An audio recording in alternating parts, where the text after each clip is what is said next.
আমি সোহিনী।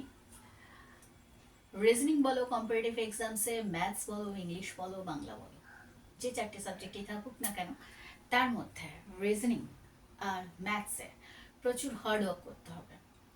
আর যে যত প্র্যাকটিস করবে তার তত ভালো ব্রেনটা খুলবে, এবং চোখে দেখলেই সে বুঝতে পারবে যে এটা কোন রুলসে রয়েছে।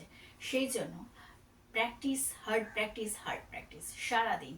তুমি সারা দিনের মধ্যে যতবার প্র্যাকটিস করো, আর জিকেগুলো যখন পড়বে তখন জিকেগুলো আজকে যদি 40টা পড়ো, কালকে 40-এর পর থেকে যে 48টা পড়বে, তার মানে 80টা হবে। তখন কি হবে? আমি প্রথম 40 + 40, এই 80টাই আজকে রিডিং দেবো। থার্ড দিন কি করব? প্রথম 40, দ্বিতীয় 40, তৃতীয় 40, পুরোটা রিডিং করব। চতুর্থ দিনেও 40 40 40 40, যাই থাকুক না কেন, রোজ শুরু থেকে শেষ অবধি প্রত্যেক দিন যদি জিকে এভাবে পড়া হয়, তাহলে আশা করা যায় অনেকটা ভালো হবে।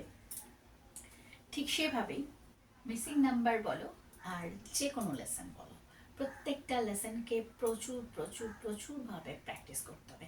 Hard work, hard practice, hard প্র্যাকটিসের কোনো তুলনা হয় না। সেই প্র্যাকটিসটা মাথায় রেখে তোমরা চলতে থাকো, অবশ্যই সাকসেস ধরা দেবে।